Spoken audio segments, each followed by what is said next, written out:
ರಾಜ್ಯ ಬಿಟ್ಟು ಓಡಿ ಬರಬೇಕಾಗುತ್ತೆ ಅಂತ ಚುನಾವಣೆ ಮುಗಿದ್ರು ಸುವೇಂದು ಪಿಎ ಚಂದ್ರನಾಥ್ ರಥ ಸೇರಿ 5 ಜನರ ಹತ್ಯೆ. ಚುನಾವಣೆ ವೇಳೆ ಸುವೇಂದು ಪರ ಭರ್ಜರಿ ಕೆಲಸ ಮಾಡಿದ್ದ ಚಂದ್ರನಾಥ್ ಮಮತಾ ಬ್ಯಾನರ್ಜಿಗೆ ಇನ್ನಿಲ್ಲದಂತೆ ಕಾಡಿದ್ದ ಚಂದ್ರನಾಥ್. ಸುವೇಂದು ಭವಾನಿಪುರ ಗೆಲ್ಲಲು ರಥ ಶ್ರಮವು ಕಾರಣ. ಭವಾನಿಪುರದಲ್ಲಿ ಬೂತ್ ಮಟ್ಟದಲ್ಲಿ ಚಂದ್ರನಾಥ್ ಕೆಲಸ ಮಾಡಿದ್ದ. ಚುನಾವಣೆಯಲ್ಲಿ ದೀದಿಗೆ ಸೋಲುಣಿಸಿದ್ದ ಸುವೇಂದು. ಏಪ್ರಿಲ್ 30ರಂದು ಸ್ಟ್ರಾಂಗ್ ರೂಮ್ಗೆ ಬಂದಿದ್ದ ಮಮತಾ. ಅಂತ ಸಂದರ್ಭದಲ್ಲೂ ಕೂಡ ಮಮತಾ ಬಂದಾಗ ಪ್ರತಿಭಟನೆ ನೇತೃತ್ವ ವಹಿಸಿದ್ದ ರಥ್. ಮಮತಾ ಸ್ಟ್ರಾಂಗ್ ರೂಮ್ಗೆ ಹೋಗೋದು ತಡೆದಿದ್ದ ರಥ್. ಈ ವೇಳೆ ನಡೆದಿತ್ತು ಭಾರಿ ಹೈಡ್ರಾಮಾ.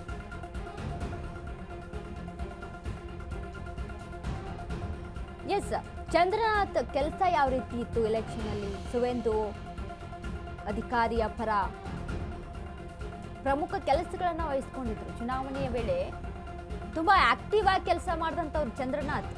ತುಂಬಾ ಆಕ್ಟಿವ್ ಆಗಿದ್ರು.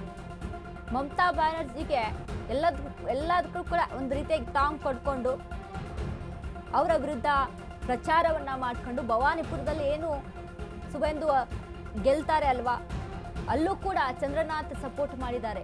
ಕ್ಷೇತ್ರವಾರು ಕೆಲಸ ಮಾಡಿದ್ದಾರೆ. ಅಲ್ಲಿ ಪ್ರಚಾರದ ವೇಳೆ ಕೆಲಸ ಮಾಡಿದ್ದಾರೆ ಚಂದ್ರನಾಥ್. ಅಂದ್ರೆ ಈಗ ಸುವೇಂದು ಪಿಎ ಅಂತ ಅಂದ್ರೆ ಹೇಗಿರ್ತಾರೆ? ಪಿಎ ಮಾಡ್ಬೇಕಾದಂತ ಕೆಲಸಗಳು, ಅವರ ಜವಾಬ್ದಾರಿಯನ್ನ ತಗೊಂಡು, ಪರ್ಸನಲ್ ಅಸಿಸ್ಟೆಂಟ್ ಅಂದ್ರೆ ಅವರ ಜವಾಬ್ದಾರಿಗಳನ್ನ ತಗೊಂಡು, ರಾಜಕೀಯವಾಗಿ ಏನೆಲ್ಲ ಜವಾಬ್ದಾರಿ ಇರುತ್ತೆ ಅದನ್ನೆಲ್ಲ ತಗೊಂಡು ನಿಭಾಯಿಸಿದ್ದಾರೆ. ಇಷ್ಟೆಲ್ಲ ಆಕ್ಟಿವ್ ಆಗಿದ್ದಂಥವ್ರು ಚಂದ್ರನಾಥ್. ಹಾಗಾಗಿ ಇವರನ್ನ ಹೊಂಚಾಕಿ ಕೊಲ್ಲಲಾಗಿದೆ ಅನ್ನುವಂತ ಆರೋಪ ಕೇಳಿ ಬರ್ತಾ ಇದೆ ಇಲ್ಲಿ.